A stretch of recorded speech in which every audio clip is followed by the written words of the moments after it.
وعلى آله وصحبه أجمعين. سبحانك لا علم لنا إلا ما علمتنا إنك أنت العليم الحكيم. حسبنا الله ونعم الوكيل، نعم المولى ونعم النصير، ولا حول ولا قوة إلا بالله العلي العظيم. Alhamdulillah, senantiasa kita bersyukur kehadiran Allah Subhanahu wa taala.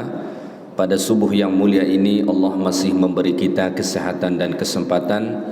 Alhamdulillah dapat sama-sama hadir di rumah Allah ini untuk melaksanakan solat subuh berjamaah. Kemudian kita lanjutkan dengan majlis ilmu, mengkaji ayat-ayat dan hadis-hadis Nabi sallallahu alaihi wasallam. Mudah-mudahan ini menjadi amal ibadah yang bernilai di sisi Allah Subhanahu wa taala. Amin ya rabbal alamin. Bapak Ibu kaum muslimin dan muslimat yang dimuliakan Allah Subhanahu wa taala, kajian kita pada subuh ini adalah keutamaan istighfar. Ya. Dalam Islam ada disyariatkan Allah taala istighfar. Maka apabila kita membaca Al-Qur'an, di dalam Al-Quran berulang kali Allah perintahkan kita untuk beristighfar. Begitu juga dalam hadis-hadis Nabi sallallahu alaihi wasallam berulang kali Rasulullah perintahkan kita untuk beristighfar. Bahkan Rasulullah sallallahu alaihi wasallam sendiri mencontohkan kepada kita. Maka dalam hadis Rasulullah sallallahu alaihi wasallam mengatakan, "Wallahi inni la astaghfirullah wa atubu ilaih aktsara min 70 marrah." Demi Allah, aku beristighfar kepada Allah lebih dari 70 kali setiap hari. Itu Rasulullah yang tak ada dosa. Apa yang dimaksudkan dengan istighfar? Istighfar itu sama akar katanya dengan ghafara. Apa arti ghafara? Satara, menutup. Maka istighfar itu artinya meminta supaya Allah menutup kesalahan-kesalahan kita, sehingga nanti di akhirat kita tidak diazab oleh Allah Ta'ala lagi. Ya, istighfar ini salah satu syariat Allah Ta'ala yang menjadi rahmat besar bagi kita. Kenapa begitu? Karena begini, kita tidak mungkin bisa kembali ke masa lalu untuk memperbaiki masa lalu kita kecuali dengan istighfar. Kenapa? Karena satu saat yang telah berlalu kita tidak mungkin bisa kembali ke situ. Kesalahan yang kita lakukan minggu lepas, bulan lepas, setahun lepas, 10 tahun lepas, 20 tahun lepas, tak mungkin kita bisa kembali ke situ. Karena waktu terus berjalan ke hadapan, tak mungkin kita bisa kembali. Caranya satu-satunya adalah dengan beristighfar kepada Allah Ta'ala. Maka walaupun mungkin masa muda dulu banyak kesalahan kita lakukan, banyak dosa kita buat, hari ini kita beristighfar kepada Allah Ta'ala, Allah bisa ampunkan kesalahan yang kita lakukan 10 tahun, 20 tahun, bahkan mungkin 30 tahun yang lalu. Bisa diampunkan Allah Ta'ala. Ya? Baik, pada subuh ini kita mengkaji beberapa keutamaan istighfar yang disebutkan di dalam Al-Quranul Karim. Ya. Pertama, annallaha azza wa jalla yaghfiru liman istaghfara. Pertama, Allah Subhanahu wa taala akan mengampunkan orang-orang yang beristighfar. Ini keutamaan pertama. Allah ampunkan dosa orang-orang yang beristighfar. Allah berfirman di dalam Al-Quran, "A'udzu billahi minasyaitonir rajim. وَمَنْ يَعْمَلْ سُوءًا أَوْ يَظْلِمْ نَفْسَهُ ثُمَّ يَسْتَغْفِرِ اللَّهَ يَجِدِ اللَّهَ غَفُورًا رَحِيمًا." وَمَنْ يَعْمَلْ سُوءًا, siapa-siapa yang melakukan perbuatan perbuatan buruk, perbuatan dosa, au yadhlim nafsahu, atau dia menzalimi dirinya. Menzalimi dirinya artinya melakukan dosa. Maka setiap kali kita melakukan dosa, melakukan maksiat, itu hakikatnya kita menzalimi diri kita sendiri. Maka tidak ada yang paling sering menzalimi kita melainkan diri kita sendiri. Cuma yang sering kita ingat kezaliman orang lain terhadap kita, padahal sebetulnya kitalah yang paling banyak menzalimi diri kita. Setiap kali kita buat dosa, kita sedang menzalimi diri kita. Maka Nabi Adam alaihi salam setelah melakukan sesuatu yang dilarang Allah Ta'ala, yaitu memakan buah yang dilarang Allah di dalam syurga, Nabi Adam bertaubat kepada Allah. Apa doa Nabi Adam? Rabbana zalamna anfusana wa in lam taghfir lana wa tarhamna lanakunanna minal khasirin. Rabbana, wahai Rabb kami, zalamna anfusana, kami telah menzalimi diri kami. Apa kezaliman yang dilakukan oleh Adam? Memakan buah yang dilarang Allah Ta'ala. Maka setiap kali kita melakukan kesalahan, sesuatu yang tidak dibolehkan Allah, hakikatnya kita menzalimi diri kita. Summa yastaghfirillah, tapi setelah itu dia beristighfar kepada Allah. Tadi dia silap, tadi dia lupa, tadi dia lalai, sehingga dia melakukan hal yang diharamkan Allah. Lisannya tak dijaga, perbuatannya tak dijaga, akhirnya dia melakukan sesuatu yang dilarang Allah. Tapi setelah itu summa yastaghfirillah, dia beristighfar kepada Allah. Astaghfirullah, yajidillaha ghafurar rahima, maka dia akan mendapati Allah sebagai Rabb yang Maha Pengampun. Allah akan ampunkan dosanya. Maka sebanyak apapun dosa kita, kalau kita mau beristighfar kepada Allah, Allah bisa ampunkan. Dengan manusia aja kadang-kadang manusia tak mau memaafkan.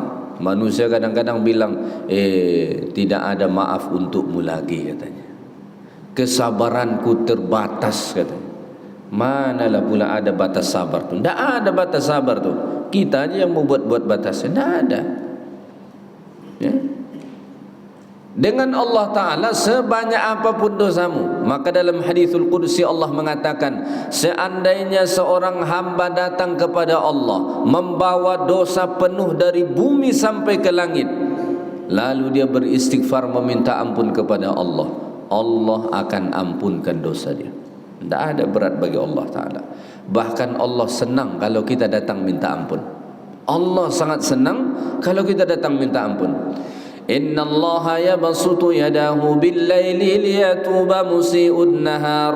Pada waktu malam Allah tunggu kita supaya beristighfar kepada Allah atas dosa yang kita lakukan pada waktu siang. Wa yabsutu yadahu bin-nahari liyatuba musi'ul lail. Begitu juga pada waktu siang Allah tunggu kita beristighfar atas dosa-dosa yang kita lakukan pada malam hari. Allah sangat senang kalau kita mau beristighfar kepada Allah. Maka oleh karena itu, orang beriman dilarang berputus asa karena dosanya. Jangan putus asa karena banyaknya dosa kita. Ustaz, dulu saya pernah berzina. Ustaz, dulu saya pernah minum khamar. Ustaz, dulu saya pernah berjudi. Ustaz, dulu saya banyak buat dosa, tak pernah sembahyang. Apakah Allah bisa ampunkan saya? Bisa. Bisa. Jangan kau putus asa. Ya, jangan putus asa. Qul ya ibadiyalladzina asrafu ala anfusihim la taqnatu min rahmatillah innallaha yaghfirudz dzunuba jami'a. Katakan kepada hamba-hambaku yang banyak buat dosa, banyak melakukan maksiat, la taqnatu min rahmatillah, jangan kau putus asa dari rahmat Allah. Innallaha yaghfirudz dzunuba jami'a, Allah bisa ampunkan semua dosamu. Itu tak susah bagi Allah. Berzina bisa tak diampunkan Allah? Bisa. Minum khamar bisa tak diampunkan Allah? Bisa. Berjudi bisa tak diampunkan Allah? Bisa. Banyak dosa apapun bisa diampunkan Allah, asalkan mau aja beristighfar. Itu aja. Senang dengan Allah Ta'ala. Ya kan? Kalau dengan manusia jangan coba. Buat salah kita sekali datang mungkin dia maafkan. Kali kedua kita buat salah datang minta maaf mungkin dia maafkan. Tapi kali ketiga tidak ada maaf bagimu lagi. Udah 3 kali ini katanya. Batas maksimalnya 3 kali katanya. Dengan Allah mau 1000 kali pun tidak apa-apa. Ya? Tapi jangan pula gara-gara ini kita ringan buat dosa. Wah, buat aja dulu, nanti kan istighfar katanya. Nah, itu tidak betul, itu mempermainkan Allah namanya. Tapi kan kita sebagai manusia ada kelemahan kita, ada kekurangan kita, ada kesilapan kita. Nah, maka setelah itu istighfar, Allah Ta'ala ampunkan. Nah, ya, ini keutamaan istighfar yang pertama. Baik, keutamaan istighfar yang kedua, annallaha madaha ahlah. Allah Ta'ala memuji-muji orang yang banyak beristighfar. Ya. Dalam Al-Quranul Karim, Allah Ta'ala sangat banyak memuji orang-orang yang beristighfar. Kenapa? Allah Ta'ala senang. Jadi datang minta maaf, minta ampun sama Allah itu, Allah senang, Allah suka. Beda tadi dengan manusia. Maka Allah banyak memuji orang-orang yang beristighfar. Antaranya di dalam Al-Quran Allah mengatakan wal mustaghfirina bil ashar, orang-orang yang beristighfar kepada Allah pada waktu sahur. Allah Subhanahu wa taala memuji, mengagungkan orang-orang yang beristighfar pada waktu sahur.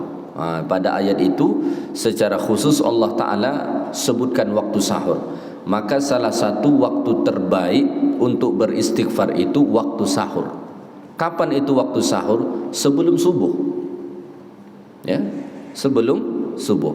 Maka kalau kita bangun cepat, kemudian kita solat tahajud, mungkin kita tutup dengan solat witir. Setelah itu masih ada waktu sebelum subuh, manfaatkan waktu itu untuk beristighfar kepada Allah. Karena waktu terbaik untuk beristighfar itu pada waktu sahur. Dalam Quran beberapa kali Allah Ta'ala sebutkan istighfar pada waktu sahur itu. Ya. Apa istighfar yang kita baca? Baca istighfar mana saja yang bisa kita baca. Astaghfirullahaladzim pun boleh, istighfar yang lain pun boleh. Kalau hafal Sayyidul Istighfar itu lebih cantik. Allahumma anta rabbi لا إله إلا أنت خلقتني وأنا عبدك وأنا على عهدك ووعدك ما استطعت أبوء لك بنعمتك علي وأبوء بذنبي فاغفر لي فإنه لا يغفر الذنوب إلا أنت. Ini Sayyidul Istighfar, penghulu kepada semua istighfar, disebut oleh Nabi kita Muhammad sallallahu alaihi wasallam. Kalau tak hafal, cari nanti Sayyidul Istighfar. Sekarang mudah, cari di Google Sayyidul Istighfar, bakalan keluar. Penghulu istighfar yang diajarkan oleh Nabi sallallahu alaihi wasallam. Bacalah itu. Pada waktu sahur itu sangat baik untuk beristighfar. Dulu anak-anak Nabi Ya'qub alaihi salam, mereka ingin bertaubat kepada Allah karena dulu mereka melakukan kesalahan, mengkhianati ayah mereka, membuang Nabi Yusuf alaihi salam ke dalam sumur.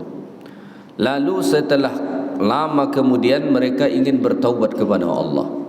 Datanglah mereka kepada Nabi Ya'qub alaihi salam mengatakan, wahai ayah kami, tolong istighfarkan kami kepada Allah. Tolong minta ampunkan dosa-dosa kami kepada Allah. Apa jawaban Nabi Ya'qub? Saufa astaghfiru lakum rabbi. Aku akan minta ampunkan dosa-dosa kalian kepada Allah. Nabi Ya'qub mengatakan saufa. Saufa itu maksudnya nanti, bukan sekarang. Kata para ulama tafsir, kenapa Nabi Ya'qub mengatakan nanti aku istighfarkan kalian kepada Allah? Karena Nabi Ya'qub alaihi salam ingin menunggu datang waktu sahur untuk mengistighfarkan anak-anaknya kepada Allah. Maka pada waktu sahur itu ambil masa, manfaatkan untuk kita beristighfar kepada Allah. Allah sangat senang orang-orang yang beristighfar kepada Allah pada waktu sahur.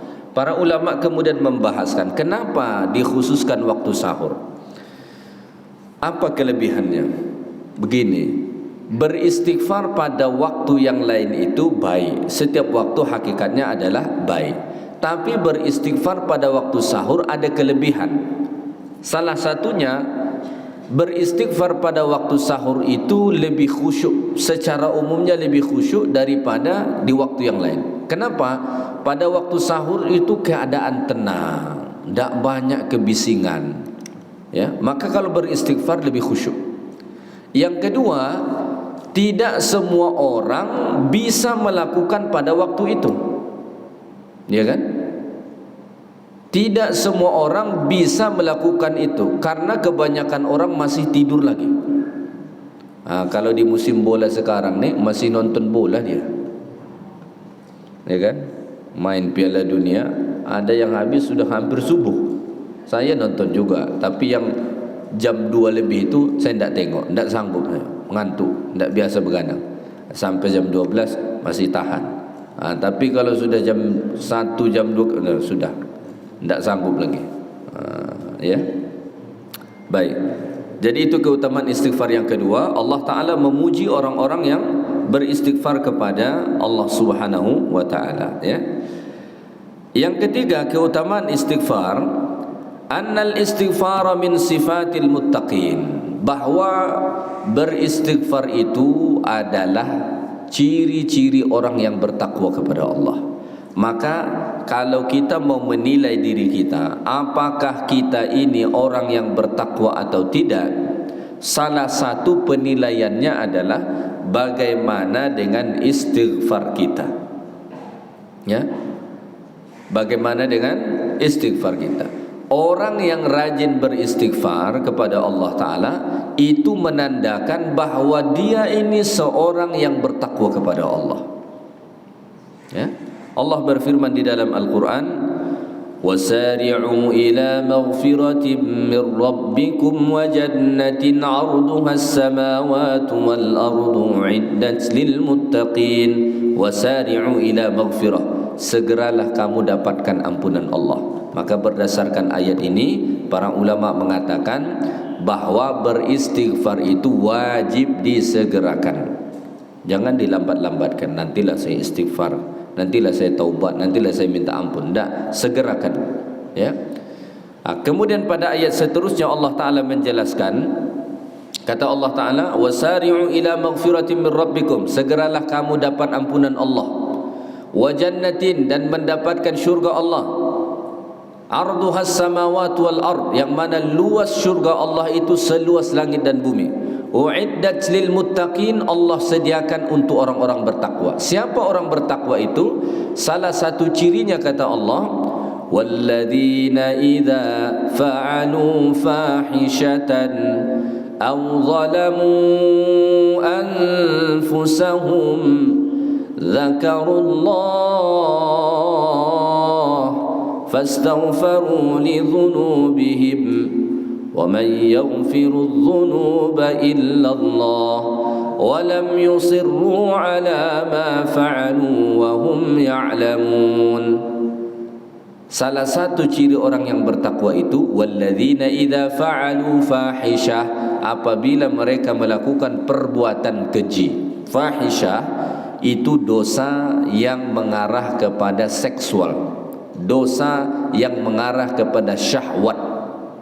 Ya, walladzina idza fa'alu fahishah, apabila mereka melakukan perbuatan keji, au zalamu anfusahum, atau melakukan kezaliman terhadap diri mereka dengan melakukan maksiat secara umum.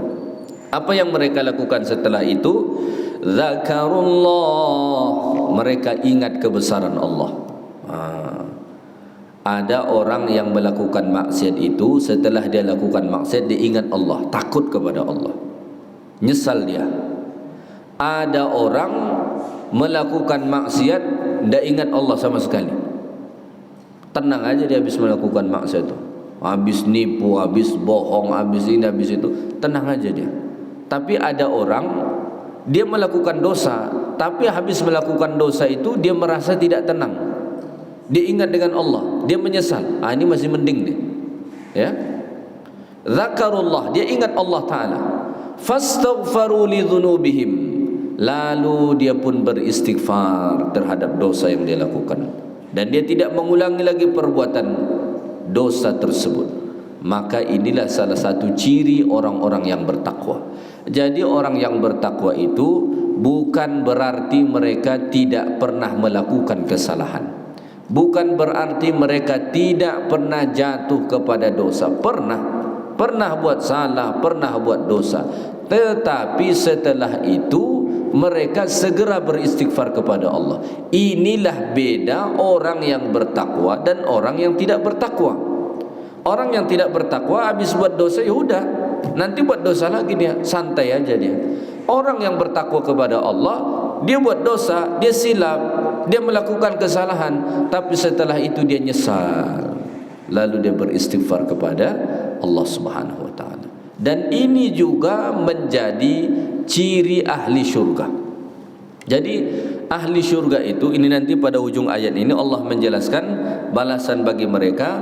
Ulaika jazaohum maghfiratum min rabbihim wa jannat. Balasan mereka ampunan dan syurga Allah.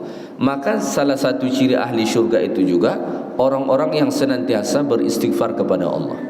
Jadi ahli syurga itu seperti yang saya sebut tadi, bukan berarti orang yang tidak pernah sama sekali buat dosa. Mereka pernah buat dosa, tapi mereka banyak istighfar kepada Allah.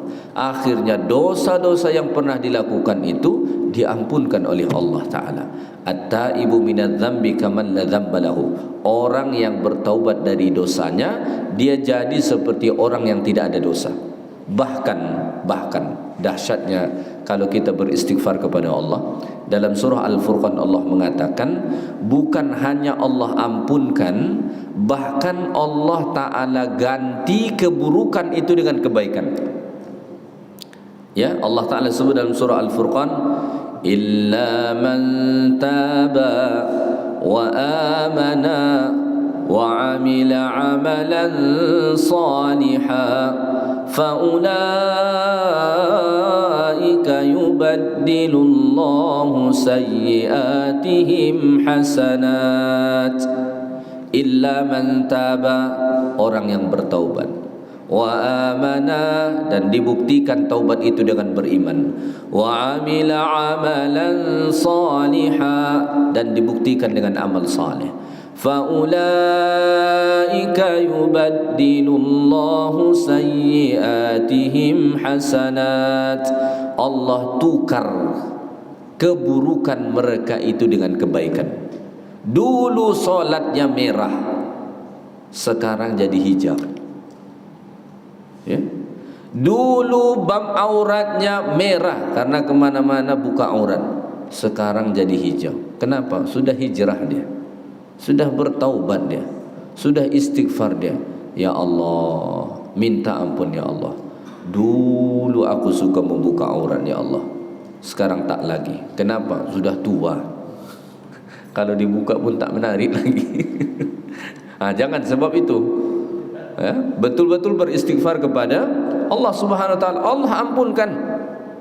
Dulu buruk di situ, dulu dosa di situ. Yubaddilullahu sayyi'atihim hasanat. Malah Allah ganti dengan kebaikan. Analoginya dulu di situ merah, sekarang nih hijau.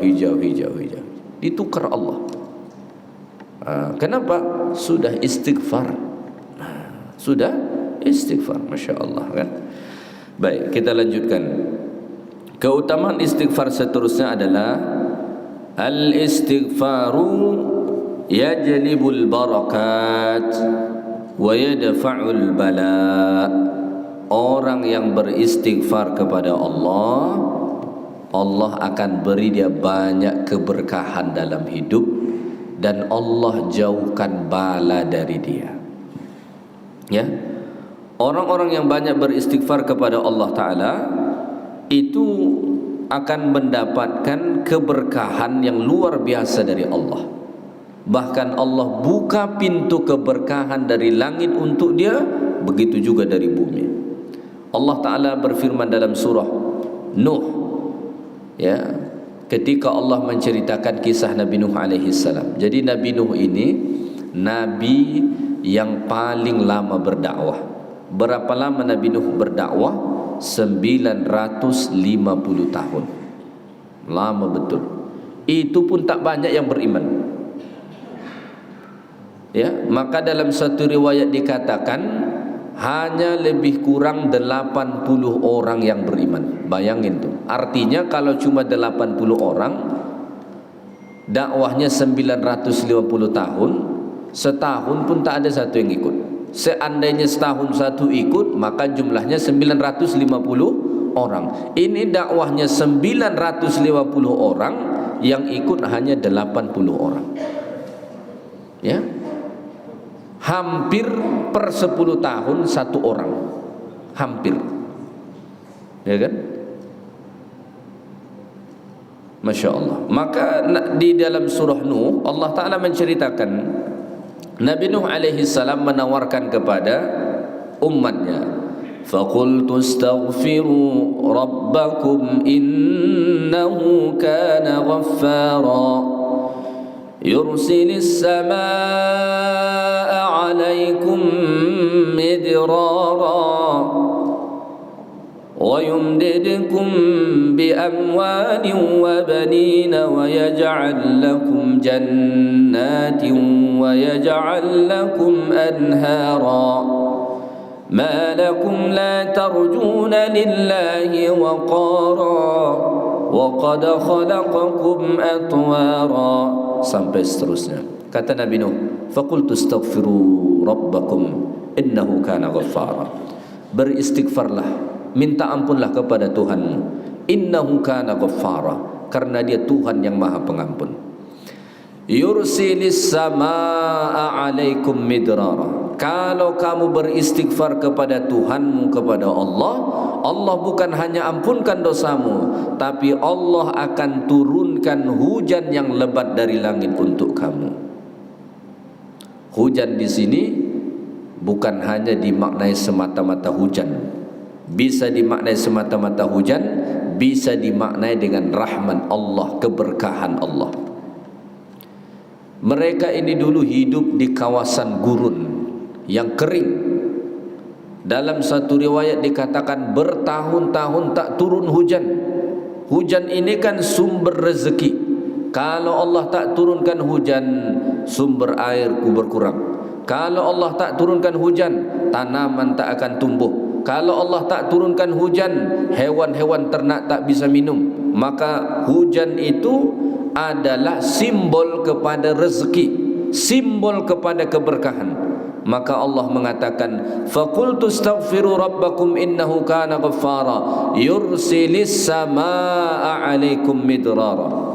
Allah akan turunkan hujan yang lebat dari kamu dari langit, sehingga itu mendatangkan keberkahan.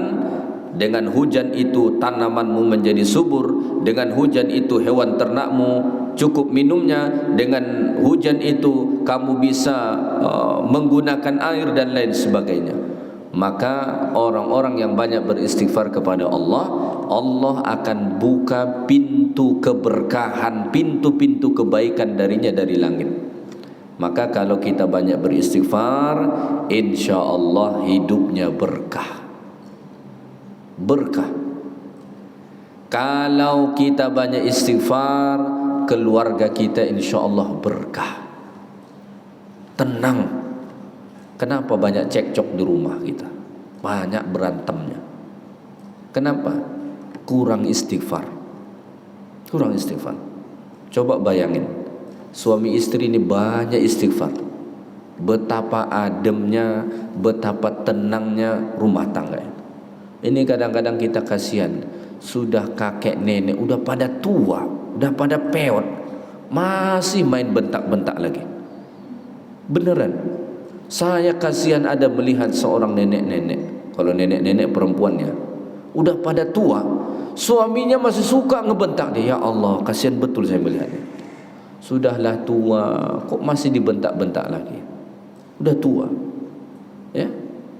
Sampai ke masa tuanya tidak merasakan ketenangan dia.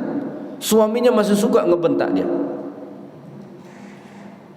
Nah, ini bagi bapak-bapak, jangan lagi. Kasihan. Saya jumpa ada seorang jamaah saya di Malaysia, di kawasan Putrajaya. Kalau Bapak Ibu tahu Putrajaya, itu kawasan apa namanya, kantor pemerintahan mereka ya, Perdana Menterinya semua di situ. Jadi saya ada mengisi kajian di sana. Saya jumpa dengan seorang jamaah. Habis kajian dia datang jumpa saya. Ustaz, suami saya baru meninggal katanya. Oh ya, innalillahi wa inna ilaihi rajiun. Terus dia cerita, Ustaz, kuburnya harum Ustaz katanya. Saya pas dibilang begitu percaya tidak percaya saya. Tapi karena dia cerita, udah saya iyakan aja. Wong yang punya suami dia, yang katanya mencium itu harum pun dia. Walaupun saya percaya tidak percaya, saya iyakan aja. Oh iya. Lalu panjang bercerita. Saya tanya beliau, Bu, kalau di sana kita panggil makcik lah, makcik, apa amalan suami makcik tu? Kenapa sampai macam tu? Apa jawapannya? Ustaz, suami saya ni biasa-biasa saja. Dulu dia bekerja, lepas dia pencen, lepas dia pensiun, dia rajin ke masjid segala macam. Tapi satu kelebihan suami saya Ustaz, dia kata. Apa tu? Saya kata, selama kami berkahwin, tak pernah sekali pun tinggi suara dia kata.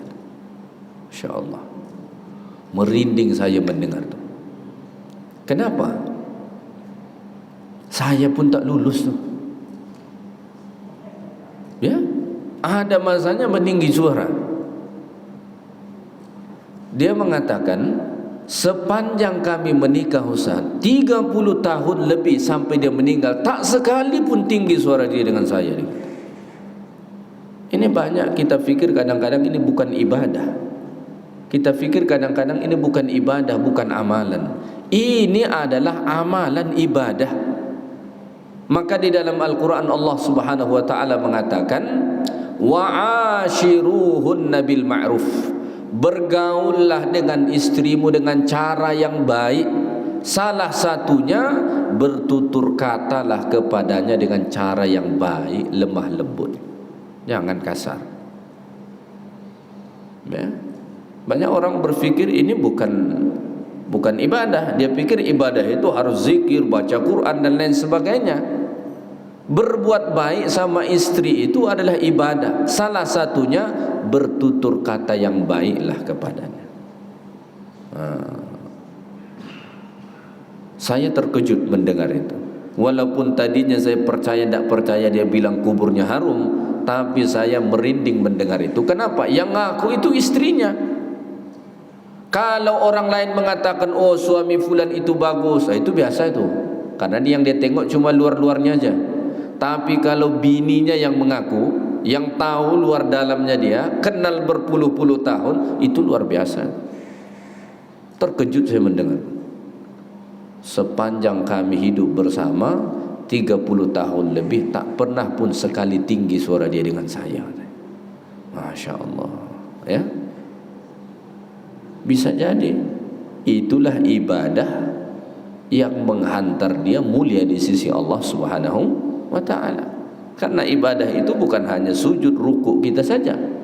Ya, ada orang sujudnya banyak, rukuknya banyak, tapi garangnya dengan bini minta ampun. Bahkan ada yang sanggup memukul istrinya. Lalu disandarkan pula itu dengan agama. Di agama kan boleh mukul istri. Bapakmu boleh mukul istri. Tidak ada itu. Tidak ada dalam agama boleh memukul istri. Nabi SAW sepanjang hayatnya tak pernah memukul perempuan. Tak pernah. Memang ada dalam surah An-Nisa, watribuhun. Kalau diterjemah secara bahasa kita pukul mereka, tapi tidak begitu langsung terjemahannya, main pukul, main tendang, tidak begitu. Praktek Nabi tak pernah memukul perempuan. Tidak pernah Nabi memukul istri Nabi. Maka ada orang begitu ringan tangannya memukul bininya. Ini laki-laki kurang ajar begini. Ya. Begitu ringan tangannya memukul bininya. Ya. Suatu ketika ada seorang laki-laki datang kepada Rasulullah. Dia mengatakan, "Ya Rasulullah, saya mau berzina." Para sahabat langsung marah. Kenapa mereka marah? Karena kan tidak sopan. Umpamanya ginilah, ada ustaz lagi ceramah, datang jamaah, "Ustaz, izin berzina dulu sebentarnya," katanya. Kan mau digebukin orang tuh. Datang sahabat pada marah, "Kau ini tidak sopan." Lalu Rasulullah bilang, tenang dulu, biarin dia. Tapi panggil, "Datang ke sini. Kamu mau berzina?" "Ya wahai Rasulullah, saya mau berzina." Lalu Nabi tanya kepada dia, "Apa pendapatmu seandainya orang menzinai ibumu?" "Oh, saya tidak mau wahai Rasulullah." "Apa pendapatmu seandainya saudara perempuanmu dizinai orang?" "Saya tidak setuju wahai Rasulullah, saya tidak mau." "Apa pendapatmu kalau bibimu dizinai orang?" "Saya tidak mau wahai Rasulullah." Maka Nabi mengatakan, kalau kau berzina, yang kau zinai itu bisa jadi ibu orang lain, yang kau zinai itu bisa saja saudara perempuan orang lain, bisa saja bibi orang lain. Maka dari hadis ini kita ambil pengajaran, terutama nih kepada laki-laki. Ya, kalau engkau memukul istrimu itu anak perempuan, ayahnya dan ibunya. Saudara perempuan kepada saudara laki-lakinya, mungkin bibi kepada keponakannya dan lain sebagainya. Kalau itu terjadi kepada kita, bisa terima enggak? Nauzubillah nih, kalau anak perempuan kita dipukul suaminya, bisa terima enggak kita? Nah, akan bisa kita terima. Maka sebelum melakukan itu, fikirkan dulu seandainya terjadi kepada kita. Waliyadzubillah, ya.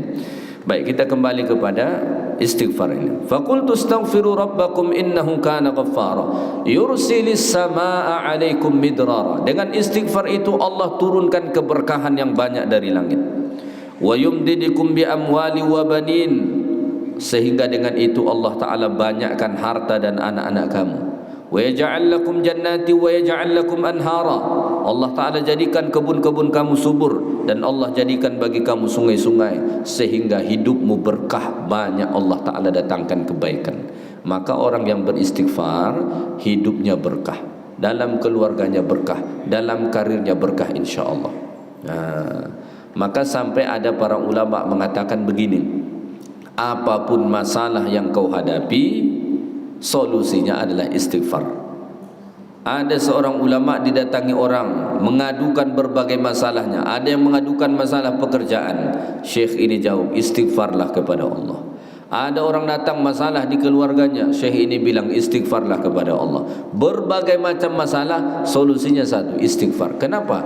Dengan istighfar itu Allah akan membuka pintu-pintu keberkahan untuk kita, sehingga yang sebelumnya kita tidak mendapatkannya, susah bagi kita, akan dimudahkan oleh Allah Subhanahu wa taala, ya. Baik, seterusnya keutamaan istighfar berikutnya adalah al-istighfaru min mujibati rahmatihi subhanahu wa ta'ala. Istighfar menjadi sebab untuk mendapatkan rahmat Allah, kasih sayang Allah. Allah berfirman, "Laula tastaghfiruna Allah la'allakum turhamun." Kalau seandainya mereka beristighfar kepada Allah Ta'ala, la'allakum turhamun, maka mereka akan dirahmati Allah, mereka akan disayangi Allah, mereka akan mendapat curahan rahmat dari Allah Subhanahu wa taala, ya. Seterusnya, keutamaan istighfar yang berikutnya, al-istighfaru min mub'idatil azab. Istighfar itu menjadi sebab Allah Ta'ala jauhkan azab dari kita. Allah jauhkan azab bala bencananya dari kita, ya. Allah berfirman, "Wa ma kana Allahu mu'adzibahum wa hum yastaghfirun." Dan Allah tidak akan mengazab mereka kalau mereka beristighfar. Seandainya kita banyak beristighfar, maka azab Allah itu tidak akan turun, ya. Tidak akan diturunkan Allah azab. Bala bencana yang menimpa kita, wallahu a'lam, apakah itu kemudian azab atau itu sekedar ujian dari Allah, wallahu a'lam. Kita tidak bisa menghukumi itu. Terjadi gempa bumi, terjadi tsunami, terjadi longsor dan lain sebagainya, kita tidak bisa mengatakan itu azab atau sekedar ujian, wallahu a'lam. Allah Ta'ala yang lebih tahu. Tetapi kalau kita banyak beristighfar kepada Allah, maka azab itu tidak akan diturunkan Allah, ya. Azab itu tidak diturunkan Allah Subhanahu wa taala. Azab dengan bala itu berbeda. Kalau bala itu ujian, ya. Kalau bala itu ujian, walaupun dalam bahasa kita bala itu cenderung negatif, tapi bala itu artinya adalah ujian, ujian dari Allah. Ujian dari Allah itu bisa jadi bukan karena kita salah, tapi Allah ingin menguji kita, ya. Tapi kalau azab itu pasti karena udah salah. Nah, itu bedanya. Kalau bala itu belum tentu kita karena salah, cuma Allah ingin menguji kita. Kalau azab itu pasti karena melakukan kesalahan. Jadi kalau azab ini tidak akan diturunkan Allah, melainkan mereka tidak ada yang mau beristighfar kepada Allah. Selagi mana di suatu tempat itu banyak mereka beristighfar kepada Allah, maka Allah tidak akan turunkan azab ke situ. Tidak akan diturunkan oleh Allah. Sebagaimana firman Allah pada ayat ini, wa ma kana Allahu mu'adzibahum wa hum yastaghfirun. Allah tidak akan mengazab mereka kalau mereka beristighfar kepada Allah Subhanahu wa taala, ya. Baik, itulah beberapa keutamaan istighfar di dalam Al-Qur'anul Karim, dan masih banyak lagi keutamaan-keutamaan yang lain disebut dalam hadis-hadis Nabi sallallahu alaihi wasallam. Kuliah kita ini mungkin saya ingin menutup 3 waktu terbaik untuk beristighfar, ya. Keutamaan istighfar itu sangat banyak. Sebahagiannya apa yang sudah saya sampaikan tadi. 3 waktu terbaik untuk beristighfar kepada Allah Subhanahu wa taala. Pertama, waktu terbaik untuk beristighfar itu setelah melakukan dosa. Setelah melakukan dosa. Jangan ditangguh-tangguhkan, jangan dilama-lamakan, langsung beristighfar kepada Allah. Kemungkinan Allah Ta'ala terima istighfar kita itu sangat besar, ya. Maka seperti mana firman Allah Ta'ala tadi, walladzina idza fa'alu fahishatan aw zalamu anfusahum dzakarullaha fastaghfaru. Huruf fa di situ menunjukkan bahwa mereka segera beristighfar, ya, segera beristighfar. Maka setelah kita melakukan kesalahan, silap, lupa, lalai kita, langsung istighfar kepada Allah. Itu waktu terbaik pertama. Yang kedua, waktu terbaik untuk beristighfar itu adalah pada waktu sahur tadi. Waktu sahur ini mulai dari 1/3 malam yang akhir. Dalam hadithul qudsi dikatakan bahwa Allah Subhanahu wa taala yanzilu ila sama'id dunya fi kulli lailatin. Allah turun ke langit dunia setiap malam. Turun di sini bukan berarti zat Allah turun ke langit dunia, tapi rahmatnya, kasih sayangnya, ampunannya. Lalu Allah mengatakan, may yastaghfiruni fa'aghfir lakum. Siapa yang mau minta ampun kepadaku, aku akan ampunkan dia. Siapa yang mau beristighfar kepadaku, aku akan ampunkan dia. Maka kalau kita mau beristighfar, salah satu waktu terbaik itu adalah pada 1/3 malam yang akhir, ya. Maka bangun cepat. Bagaimana supaya bisa bangun cepat? Tidurlah cepat. Nah, itu aja. Jangan begadang. Kalau begadang sampai jam 1, kemudian berniat mau bangun jam 3, susah tuh. Walaupun buat alarm, yang ada bunyi alarm kita matikan. Kenapa? Belum cukup waktunya untuk tidur, ya. Kita ini kan butuh tidur, harus ada tidur, tidak boleh tidak tidur. Maka dulu ada 3 orang sahabat, mereka datang menjumpai istri Nabi, lalu bertanya bagaimana ibadah Rasulullah. Lalu istri Nabi pun menjelaskanlah bagaimana ibadah Rasulullah. Kemudian 3 orang sahabat ini berkata, di manalah kedudukan kita dibandingkan Rasulullah. Maksudnya mereka merasa begitu jauh maqam mereka dengan Rasulullah. Maka 3 orang ini pun mengatakan, yang pertama dia mengatakan, saya akan solat sepanjang malam dan saya tidak akan tidur. Yang kedua mengatakan, saya akan berpuasa sepanjang masa dan tidak akan berbuka. Yang ketiga mengatakan, saya tidak mau nikah, karena dia takut kalau nikah istrinya banyak membebel, pening, dia tidak bisa khusyuk ibadah. Lalu datanglah Nabi. Kalian tadi ngomong apa, kata Nabi? Lalu Nabi mengatakan, wallahi demi Allah, saya ini orang yang paling takut di antara kamu kepada Allah. Tapi saya solat malam tapi juga saya tidur. Maka tidak boleh juga sampai tidak tidur. Nabi itu kita butuh, ada hak badan kita ini terhadap kita yang harus kita tunaikan. Harus tidur, tapi jangan juga kebanyakan tidur. Siang tidur, malam tidur, pagi tidur, pokoknya tidur aja kerjanya. Umurnya 60 tahun, 20 tahun habis untuk tidur. Kita kalau tidur 8 jam sehari, umur kita 60 tahun, itu artinya 20 tahun kita tidur. Ya kan? Kalau 8 jam kita tidur setiap hari, umur 60 tahun bagi 3 aja, artinya 20 tahun tuh habis untuk tidur. Ya, tapi harus tidur. Maka supaya bisa bangun cepat itu harus tidur. Tidur cepat. Maka Rasulullah itu tidak pernah begadang, karena dulu tu tidak banyak yang mengarahkan untuk begadang, tu tidak ada. Zaman Nabi malam gelap gulita, lampu pun tak ada macam sekarang. Habis Isya sudah tidur. Kita habis Isya masih banyak lagi, kita keluar, semua peniaga-peniaga banyak menjual jualan mereka. Tergoda pula kita mau ngopi dulu, mau makan ini dulu, tengok ini dulu, macam-macam. Akhirnya tidurnya telat. Nah, kalau tidurnya telat, bangunnya juga bakalan telat, ya kan? Maka tidur cepat. Yang ketiga, waktu terbaik untuk beristighfar itu kapan? Setelah melakukan amal saleh. Mungkin ini dirasa aneh. Oh, baru melakukan amal soleh kok diperintahkan istighfar? Iya. Makanya habis sholat kita itu dianjurkan beristighfar. Makanya habis sholat, Assalamualaikum warahmatullah, Assalamualaikum warahmatullah. Apa anjuran Nabi setelah itu? Istighfar. Istighfar 3 kali.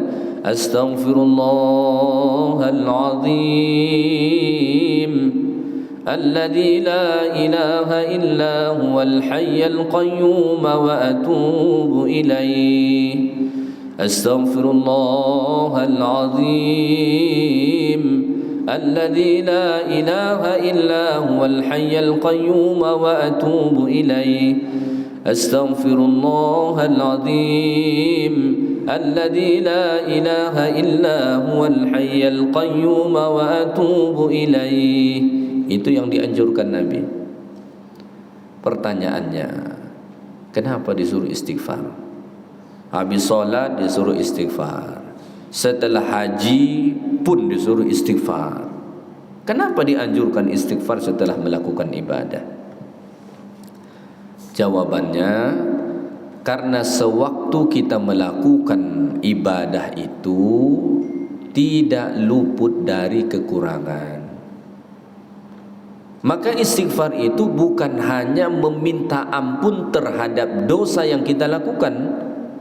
Seandainya istighfar itu hanya bertujuan untuk meminta ampun terhadap dosa yang dilakukan, apa gunanya Nabi istighfar? Nabi kan tak ada dosa. Nabi tidak ada dosa. Nabi beristighfar 70 bahkan 100 kali setiap hari.